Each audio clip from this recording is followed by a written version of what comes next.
Hi guys, India oval టెస్ట్లో గెలిచింది. India oval టెస్ట్లో 6 పరుగులతో 6 రన్స్ తేడాతో గెలిచింది.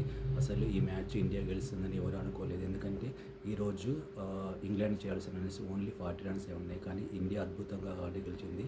ఈ మ్యాచ్ మొత్తం గేమ్ చేంజ్ చేసింది మహమ్మద్ సిరాజ్. ఎందుకంటే 5 వికెట్లు తీసుకున్నాడు సెకండ్ ఇన్నింగ్స్లో. ఫస్ట్ ఇన్నింగ్స్లో 4 వికెట్లు తీసుకున్నాడు. మొత్తం ఈ మ్యాచ్లో 9 వికెట్లు తీసుకున్నారు. అందుకే మహమ్మద్ సిరాజ్కు man of the match award వచ్చింది. సో ఈ మ్యాచ్ ఇండియా గెలవడం ద్వారా సిరీస్ సమమైంది.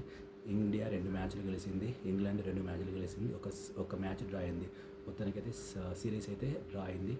ఖచ్చితంగా అందరూ ఈ మ్యాచ్ కూడా ఇంగ్లాండే గెలుస్తుంది అనుకున్నారు. కానీ నాలుగో రోజు నెక్స్ట్ లెవెల్లో పర్ఫామ్ చేసింది ఇండియా 5వ రోజు. సో ఇండియా గెలిచింది. హ్యారీ బ్రూక్కు మ్యాన్ ఆఫ్ ద సిరీస్ వచ్చింది.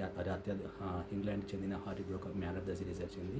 అండ్ మన మహమ్మద్ సిరాజ్కు man of the match award వచ్చింది. సో దీంతో చెరో 2 మ్యాచ్లు గెలిచి సిరీస్ అయితే డ్రా అయింది. సో ఇది ఇండియాకి చాలా అద్భుతమైన విజయం. ఎవరు ఎక్స్పెక్ట్ చేయలేదు. రోహిత్ శర్మ, విరాట్ కోహ్లీ రిటైర్మెంట్ తర్వాత ఇండియా ఎంత బాగా ఆడుతుందని కెప్టెన్ గిల్ నాయకత్వంలో కెప్టెన్ గిల్ తను కెప్టెన్గా చాలా అద్భుతంగా చేశాడు. తను కెప్టెన్ గిల్ 700 పైగా రన్స్ చేశాడు. మన రిషబ్ పంట్, జైస్వాల్ కూడా చాలా అద్భుతంగా ఆడాడు. కేఎల్ రాహుల్ కూడా చాలా అద్భుతంగా ఆడాడు. ఈ సిరీస్ అందుకే మనం ఇండియా డ్రా చేసుకోగలిగింది. సో ఇది ఈ మ్యాచ్ యొక్క హైలైట్స్. మహమ్మద్ సిరాజ్ అయితే మన హైదరాబాద్ మహమ్మద్ సిరాజ్ అయితే నెక్స్ట్ లెవెల్ ఆడాడు. 9 వికెట్స్ తీసుకుని మొత్తం మ్యాచ్ని టర్న్ చేశాడు. తను ఫీల్డింగ్ కూడా చాలా బాగా చేశాడు. క్యాచ్ కూడా నెక్స్ట్ లెవెల్ పట్టాడు, ఒక క్యాచ్ అయితే.